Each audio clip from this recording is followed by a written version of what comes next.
ನಮಸ್ಕಾರ, ನೀವು ನೋಡ್ತಾ ಇದ್ದೀರಾ ಉತ್ತರ ಕರ್ನಾಟಕ ಸುದ್ದಿವಾಹಿನಿ. ನಾನು ಪ್ರಿಯಾ ಶ್ರೀಗುರು. ಅಥಣಿ ತಾಲೂಕಿನ ಸಂಕೋನಟ್ಟಿ ಗ್ರಾಮ ಪಂಚಾಯತ್ ವ್ಯಾಪ್ತಿಯಲ್ಲಿ ಮಂಗಳವಾರ ತಡರಾತ್ರಿ ಗುಡುಗು ಸಮೇತ ಸುರಿದ ಭಾರಿ ಮಳೆಗೆ ಡಂಗಿ ತೋಟದ ಮನೆಗಳಿಗೆ ನೀರು ನುಗ್ಗಿ ಅವಾಂತರ ಸೃಷ್ಟಿಸುವ ಮೂಲಕ ಸ್ಥಳೀಯರೆಲ್ಲ ರಾತ್ರಿ ಪರದಾಡಿದ್ದಾರೆ.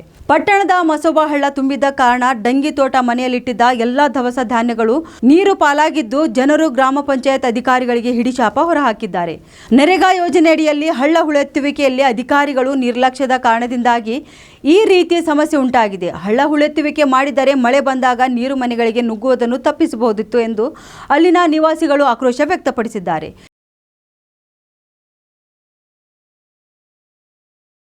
ಕಾಳ ಕಡಿ ಎಲ್ಲ ನೀರಾಗ ನಿಂತಾವ, ಮನ್ಯಾಗ ನೀರು ಹೋಗ್ತಾವ.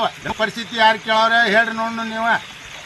ಹಳ್ಳ ಹಸನ ಮಾಡತ್ತ ಮುನ್ಸಿಪಾಲ್ಟಿ ಅವ್ರಿಗೆ ಹೇಳಿದೇವ್ರಿ, ಪಂಚಾಯತ್ ಅವ್ರಿಗೆ ಹೇಳಿದೀವ.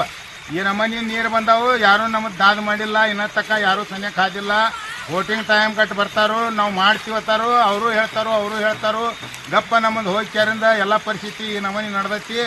ಸಣ್ಣ ಸಣ್ಣ ಹುಡುಗರ ಉಬಿಸಿ ದನ ಕರ ಎಲ್ಲ ನಾವು ಎಲ್ಲಿ ಕಣಿಕಿ ಕಾವಲ ಎಲ್ಲ ಹರ್ಕೊಂಡು. ನಿರಂತರ ಸುದ್ದಿಗಾಗಿ ನೋಡ್ತಾ ಇರಿ ಉತ್ತರ ಕರ್ನಾಟಕ ಸುದ್ದಿವಾಹಿನಿ.